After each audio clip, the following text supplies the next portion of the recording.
सुबह के 6:30 बजे आरोपी कॉलोनी में आता है। ठीक 6:49 पर वो एक डुप्लीकेट चाबी से घर के अंदर घुसता है और 7:20 तक वो अपना काम करके वहाँ से निकल भी जाता है। यानी कि वो घर के अंदर सिर्फ और सिर्फ लगभग 30 मिनट के लिए था। सोचिए, सिर्फ आधे घंटे में ये सब हो गया। Every crime leaves a trail. Every clue tells a story. And every truth demands to be uncovered. आज हम बात करेंगे एक ऐसे दोहरे जुर्म की जिसने दिल्ली से लेकर अलवर तक सबको हिलाकर रख दिया। ये एक ऐसी कहानी है जो हमें दिखाती है कि कैसे एक बहुत ही पॉश, एक सुरक्षित समझे जाने वाले घर के अंदर भी कितनी बड़ी क्रूरता छिपी हो सकती है। तो ये जो पूरा मामला है, ये 2 शहरों तक फैला हुआ है। चलिए इसे ठीक से समझने के लिए इन 5 हिस्सों में देखते हैं कि आखिर हुआ क्या था। तो चलिए कहानी की शुरुआत करते हैं। सबसे पहले बात उस घटना की जिसने इस पूरे मामले को सबके सामने ला खड़ा किया। तो जगह है साउथ दिल्ली का कैलाश हिल्स इलाका। अब ये गेटेड कम्युनिटी है, मतलब ऐसी जगह जिसे काफी सेफ, काफी सुरक्षित माना जाता है। पर एक बुधवार की सुबह ये सारी धारणाएं जैसे टूट सी गई। जिस लड़की पर यह हमला हुआ वो सिर्फ 22 साल की थी, एक IIT ग्रेजुएट और सिविल सर्विसेज की तैयारी कर रही थी। सोचिए, अपने ही घर के अंदर जहां कोई भी सबसे ज्यादा महफूज महसूस करता है, वहीं उन पर ये जानलेवा हमला हुआ। और इस भयानक मंजर को सबसे पहले किसने देखा? उनके अपने माता पिता ने। वो जिम से लौटे थे और उन्होंने अपनी बेटी को खून से लथपथ पाया और कमरे का सारा सामान बिखरा पड़ा था। तो अब आते हैं टाइमलाइन पर। पुलिस ने CCTV फुटेज और जो गवाह थे उनके बयानों को जोड़कर जो कुछ पता लगाया है वो वाकई में चौंकाने वाला है। इससे पता चलता है कि ये सब कितनी तेजी से हुआ। देखिए, घटनाओं की स्पीड पर गौर करना बहुत जरूरी है। सुबह के 6:30 बजे आरोपी कॉलोनी में आता है। ठीक 6:49 पर वो एक डुप्लीकेट चाबी से घर के अंदर घुसता है और 7:20 तक वो अपना काम करके वहाँ से निकल भी जाता है। यानी कि वो घर के अंदर सिर्फ और सिर्फ लगभग 30 मिनट के लिए था। सोचिए, सिर्फ आधे घंटे में ये सब हो गया। और जो जांच हुई है उससे पता चलता है कि ये हमला कितना सोचा समझा और कितना क्रूर था। देखिए, सबसे पहले उसने छत पर बने स्टडी रूम में लड़की पर हमला किया, फिर एक मोबाइल चार्जिंग केबल से उसका गला घोंट दिया और उसके बाद एक भारी चीज से उस पर वार किया जिससे वो बेहोश हो गई।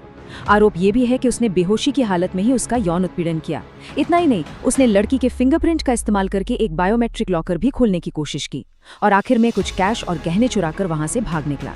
तो अब तक हमें ये तो पता चल गया कि क्या हुआ और कैसे हुआ। तो अब सवाल उठता है कि ये सब किसने किया। आरोपी का नाम है राहुल मीणा, सिर्फ 19 साल का, और वो उसी परिवार में पहले काम करता था, एक डोमेस्टिक हेल्प की तरह। उसे पैसों की हेराफेरी की वजह से करीब 1 महीने पहले ही काम से निकाला गया था। और क्योंकि वो वहाँ काम कर चुका था, उसे घर का कोना कोना पता था, परिवार का रूटीन मालूम था और ये भी पता था कि घर की एक्स्ट्रा चाबी कहाँ रखी होती है। जब उसे गिरफ्तार किया गया तो उसके बर्ताव में एक अजीब सी बात देखने को मिली। जब पुलिस उससे पूछताछ कर रही थी तो उसे जरा भी पछतावा नहीं था। वो बार बार अपनी बात बदल रहा था, लेकिन जब उसे कोर्ट में मजिस्ट्रेट के सामने पेश किया गया तो उसने अपना जुर्म कबूल कर लिया। कोर्ट में उसने साफ साफ कहा, मुझसे अपराध हो गया, गलती हो गई। एक सीधा सादा कबूलनामा। अच्छा, तो अब ये देखते हैं कि आखिर पुलिस उस तक पहुंची कैसे फॉरेंसिक और डिजिटल सुरागों को जोड़कर इस पूरे केस को सुलझाया गया। जो पोस्टमार्टम रिपोर्ट आई उसने साफ कर दिया कि एक बहुत ही हिंसक संघर्ष हुआ था। मौत की वजह गला घोटने से दम घुटना बताई गई और लड़की के शरीर पर, खासकर उसके हाथों और बाहों पर चोट के कई निशान मिले, जो ये बताते हैं कि उसने आखिर तक अपनी जान बचाने की पूरी कोशिश की थी। तो पुलिस ने उसे पकड़ा कैसे? उन्होंने डिजिटल और जो पुराने तरीके हैं दोनों का इस्तेमाल किया।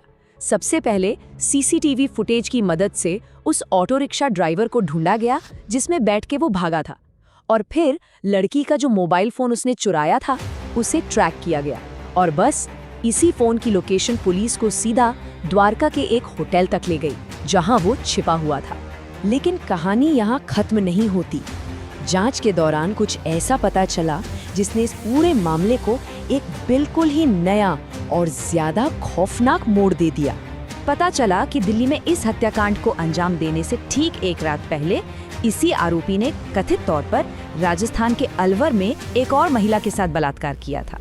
अलवर से जो डिटेल्स सामने आई वो दिल्ली की घटनाओं से पहले एक बहुत ही परेशान करने वाले पैटर्न को दिखाती हैं। वहाँ उसने कथित तौर पर अपने एक जानने वाले की पत्नी के साथ बलात्कार किया और ये तब हुआ जब वो उस महिला के पति के साथ ऑनलाइन लूडो खेल रहा था। ये सब कुछ एक बहुत ही डिस्टर्बिंग सोच की तरफ इशारा करता है। तो देखिए, जांच तो अभी भी चल रही है, लेकिन पुलिस अधिकारियों का जो आकलन है कि राहुल मीणा एक ऐसा आदमी है जिसे कोई पछतावा नहीं है, शायद यही इस पूरी कहानी का सबसे ज्यादा परेशान करने वाला हिस्सा है।